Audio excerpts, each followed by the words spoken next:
Hello and welcome to Dark and Stormy Book Club. Today we travel to Sweden to visit with the author Tove Asterdahl. Enjoy! I'm Ann Dart. I'm Tracy Stormy. And I'm Kathy Knight. And together we are It Was a Dark and Stormy Book Club, a podcast for mystery lovers. Welcome.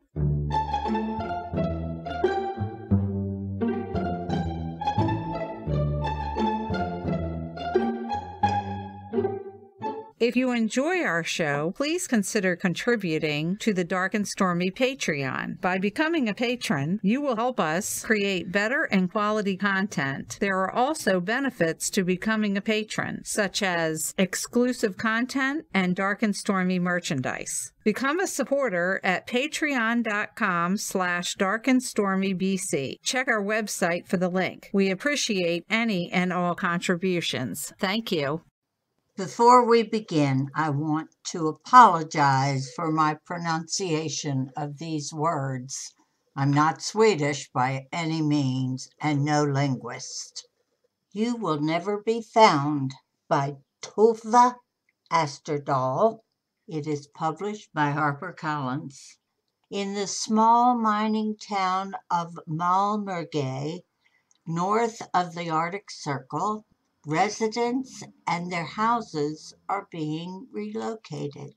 As the mine that built the town slowly swallows it, street by street, building by building, the memories of the community have collapsed into the huge pit they call the hole.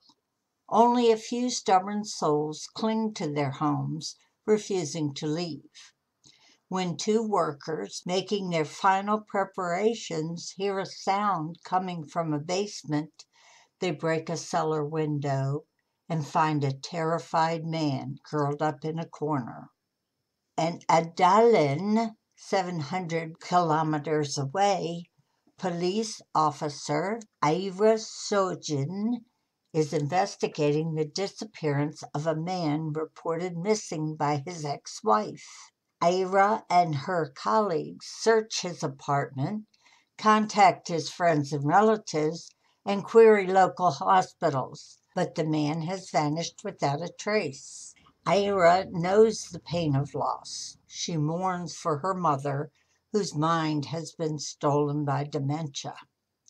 To escape her loneliness and her memories, Eira loses herself in a casual affair.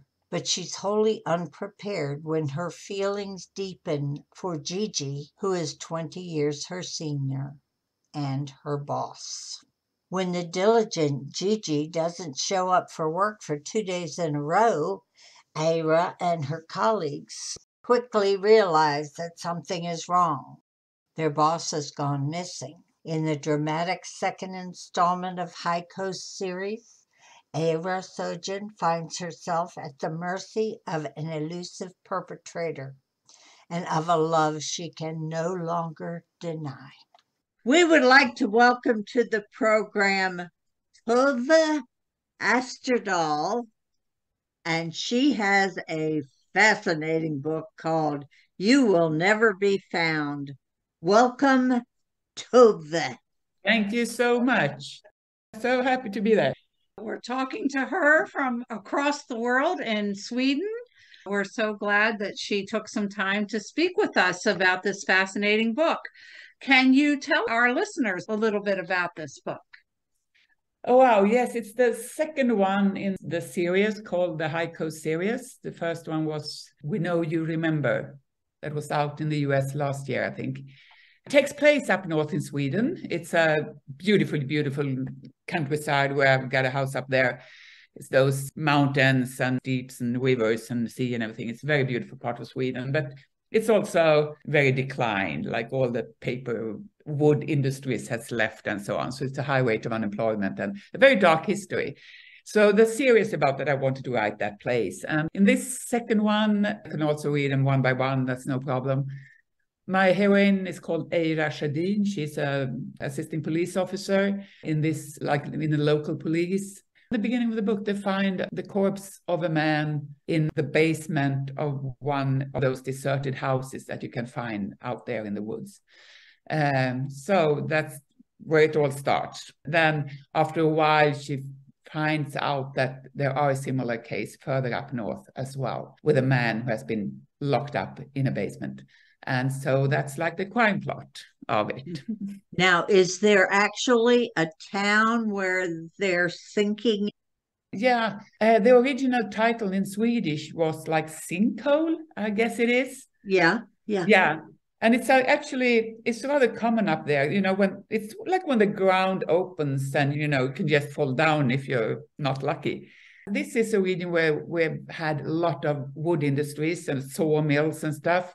So the ground isn't always ground.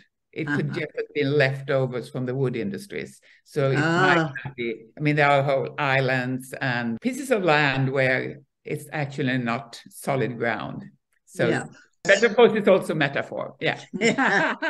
We have some of those over here too. They're not around here, but yeah. Thank goodness. I love a good noir book, and this fit the bill perfectly. I liked your characters, even the ornithologist that she goes to talk to. They all had personality. They weren't just characters you wrote down. How did you do your character development? If I drag a person into my story, into my novel, and even though it's a fictional person, I feel obliged to make him or her a real person because I want to write about human beings. I mean, in this genre, you can sometimes feel like they are like cut out of paper or thin characters. But I love that you like the, how do you say it, ornithologist? The bird watcher. The bird watcher, yes. It's a very small character, but still, I mean, still I want him to be a full person that I drag in. I have to find out what are they doing there? Why is he so obsessed with birds? And that's a Christie technique, because she made everybody memorable. Yes, and you did a beautiful job with that. Even your, I don't want to give anything away, but even one of your victims that had been dead for a while, you gave him a little personality too, because you dug into his past. You can't just have persons in a novel who's just like a dead body. I think to me, they have one thing. Actually, this is a genre to me because, I mean, very often it starts with a dead body. Yeah. And my job is rather similar to the police or the forensics, that they have to try to find out who is this person and make him come alive and talk to you in a way. And I think as an author, it's my job as well to write them to life. Yeah. So I think to me, this genre is much more about life than about death. Yeah. It's like a possibility to really dig into who was this person. It's really... Yeah. You could feel the terror of the man locked in the basement. How does he get food? Where is the next? Yeah. Where is he ever going to get out? I'm a little claustrophobic. Yeah. Well, I think we all are, or we would all be if we were locked up. Yes. For weeks in a basement in a deserted house in a middle of the woods. Yes. And I think that is so. Actually, this I think this maybe it's my scariest book in a way. Those parts of it, because I think you can really identify with that when you got those serial killers with those really strange methods of killing people. You can't really identify, but I mean to be locked up, and I also think it was rather interesting because it's a male victim. Usually there are young girls locked up in crime stories. That's very common. We just talked to an author who said that she wrote a book about men being killed because statistically more men are killed than women. Yeah. So she said, I don't know why we keep writing about women as victims. And I thought that was interesting. Now, I know this book is fiction, but is there anything that gave you inspiration to write this story? There are parts of it. I always collect lots of ideas from reality, not the crime story. That's from my head. And it actually started with this He has it's the dark fed up side. of the young girls being victims all the time. And what would happen if you place like middle-aged men in that? And I think that's much more scary. I think it's also like a really big fear. I mean, it's a big fear to be locked up, and it gets even more scary when it's a person who actually in real life has some power. Because with those young girls, I mean, you know from the beginning, from the start, that they are going to be victims. But these guys are not victims, but they are turning victims. That wasn't the question, actually. You know? Yeah. For instance, it starts with this case further up north in this deserted mining town. And of course, the story about the mining town I took from reality. It's actually happening that they are it's totally abandoned now. It's the largest sinkhole in Sweden and I guess in Europe, because the mine is eating the ground and they got this huge, several kilometers long sinkhole in the middle of the village. And so it's getting abandoned now. But some houses of value, they moved to other villages. And I thought it would be rather fun to have a crime scene in one of those houses. When the police comes back, the crime scene has moved 8 kilometers further up north. Yes. Is there a lighthouse? Yeah, the lighthouse is absolutely. I've been there. I actually spent a night there. Oh, yes. wow. This is in the autumn, but in the summertime, they have like a hostel out there by this lighthouse. And it's not far away from the shore. It's just like 10 minutes boat ride, but the sea is really violent there and it's like a bit scary. So when I was there, I thought this is ideal place. Yes. Well, I loved how you built up, and the ending is just beautiful. I don't want to get into that. What happens is wonderful. Now, is there going to be a third? Yes, I just finished it like 2 days ago. Oh, wonderful. Yes. Do we have a title? I think the title in the US will be The Deeper You Go. Oh, okay. I'll look forward to that. Yes. Good. First ones to hear it, I think. Oh, very good. Exclusive. Now we know that sometimes it changes by the time publication comes. That happens a lot. But we will look forward to reading it because this was so good. I enjoyed this book so much. Is there anything else that you write, or is this the only series? Yeah, this is my only series. It's my first series. My previous, what is it now? 5 novels are all standalones. It's still like kind of crime stories, but standalones, and they also take place on totally different parts of the world. It's always Sweden, a bit of Sweden, but also like. Are they available here in the United States, like these books? Only the first one. It's called The Forgotten Dead. Oh, that sounds good. Yes, that was published in UK, so it's available to you. Okay, great. At HarperCollins as well. Oh, so now that you finished this, are you taking a break, or are you going to start something else? I'm taking a break because I don't blame you. Now like 8 novels in a I worked really hard past like 15 years. And also, I mean, now my kids are grown up. My 3rd daughter is moving out 2 weeks from now. Oh, so then I'm like a totally empty free nester. So I'm going to take a long break and read a lot of books, read the classics that I haven't read and so on, and just see what happens. And I'm also starting a literary festival up there in the place where those books takes place. So nice, very good. So I have a question for you, and I've asked a couple other authors this who are from that area of the world. I find that your crime fiction over there is just so good. Yeah. And what is the secret? Yeah, I think one secret is actually that we write so much crime fiction here. I mean, there are loads. I mean, you just get to see the really top of the iceberg. When someone gets really successful in Sweden, like Sjöwall Wahlöö, Henning Mankell, I mean, you know, Stig Larsson, those that really made it, then all Swedes want to do the same thing. It was the same with, with Börje Salming, everyone needed to play hockey, ice hockey.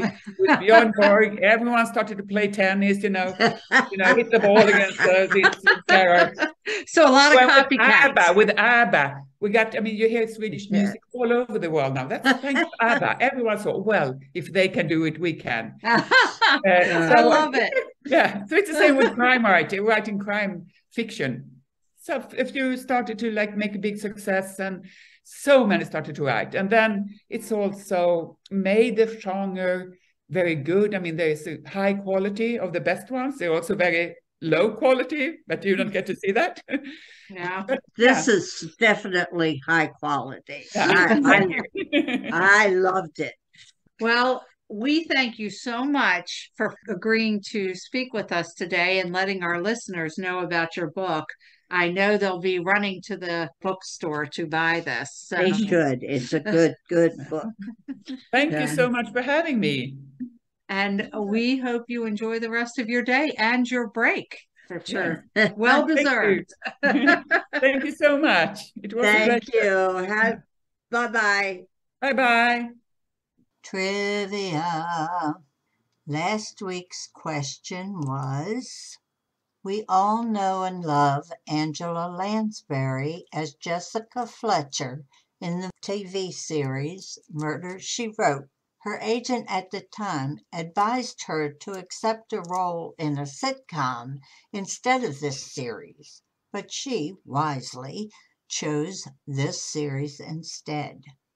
Who is the other actress producers had chosen for the part?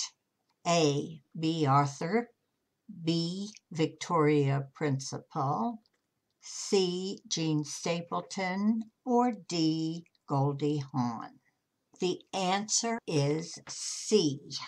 In 1983, Angela Lansbury was offered two main television roles, one in a sitcom and the other in a detective drama series. As she was unable to do both, her agent advised her to accept the former, although Angela Lansbury chose the latter.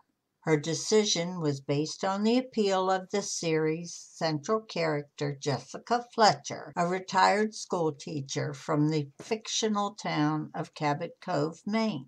As portrayed by Lansbury, Fletcher was a successful detective novelist who solved murders. The role of Jessica Fletcher had been first offered to the actress Jean Stapleton, but she declined it. And we are so glad she did. This week's question is, which mystery author writes under the pen name Tom Johansson? A. Stieg Larsson, B.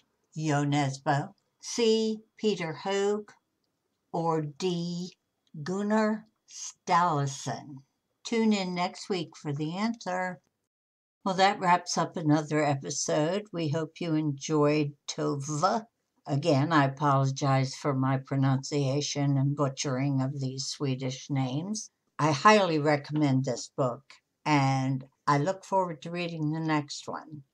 And next week, we'll have another great book for you to think about. Before we go, we would like to say thank you to all of our patrons. They mean the world to us. But one of our patrons, Art K., upped his pledge, and we cannot be more thankful and humbled by your support. And remember, Life would be boring without a little mystery. bye!